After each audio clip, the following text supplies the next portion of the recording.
lebih. Orang masih cenderung tinggal di Bogor, sekitar Bogor. Kegiatan aktivitasnya di Jakarta. Padahal 50 lebih. Nah, sekarang di ketika khususnya baik yang berinvestasi maupun yang belum punya rumah punya rumah, sekarang kesempatan ini sangat luar biasa buat dia untuk mengambil keputusan untuk menghidup di daerah Patalasan. Nah, jadi sekarang saya kembali bahwa tempat ini harus dijual. Di ketika orang katakan di mana lokasinya, Pak, di lokasi kami adalah daerah pusat atau sentral pengembangan kota Makassar. Tepatnya di Patalasan. Nah, baru kita alasan. Bapak bisa lihat kenapa saya katakan itu adalah pusat pengembangan atau sentral pengembangan kota Makassar. Bapak bisa sekarang secara fakta kita lihat bagaimana lembaga-lembaga pendidikan hadir di sana. Artinya lembaga-lembaga pendidikan ternama di kota Makassar ini mengarahnya ke timuran. Ya, ada UIN kampus 2. Bapak bisa bayangkan, saya tahun 2005 masuk di daerah Patalasan harga 5.000. UIN waktu itu masih dibanderol 10.000 satu meter. Itu pinggir jalan. Itu tahun 2005. 2005 aja. 2005. Gila ya. Nah, jadi begitu fantastisnya. Begitu orang cenderung karena orang lebih paham arahnya kemana yang pengembangan kota. Akhirnya harga tidak bisa kita hambat begitu cepat. Lanjut. Saya masuk di Patalasan itu tadi di daerah Malalang dulu yang di belakang 6.000 perak.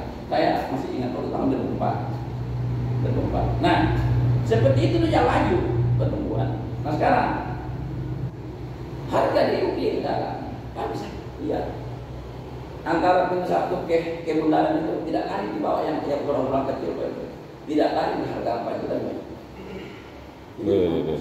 Atas ini dulu bagaimana Pak?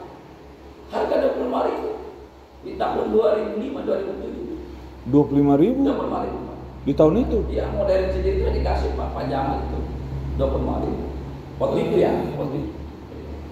Masih baru. Begitu fantastis harga. Sekarang harga di sana kan mana bisa dapat Pak? Harganya paling 3 juta 4 juta. Ya. Nah, oleh karena itu seperti itulah kalau kita berbicara mengenai posisi di mana kita menentukan mau beli rumah atau berinvestasi, kita harus pastikan dulu bahwa kita tidak salah milih Pak. Ya, jadi kita tidak perlu dulu keluar ke zona orang lain. Kita mari beranjak kepada pribadi kita. Saya sampaikan di ketika saudara ingin memilih mencari tempat, jangan salah pilih. Semua berpotensi kita huni, kita manfaatkan, tapi manfaatnya ada yang sifatnya berbeda. Di sini mungkin kita bisa mendapatkan manfaat satu, di sisi lain, di tempat lain kita bisa mendapatkan 3. Karena menentukan sikap itu sama dengan benih Pak. Anggaplah kita mau menanam biji Pak.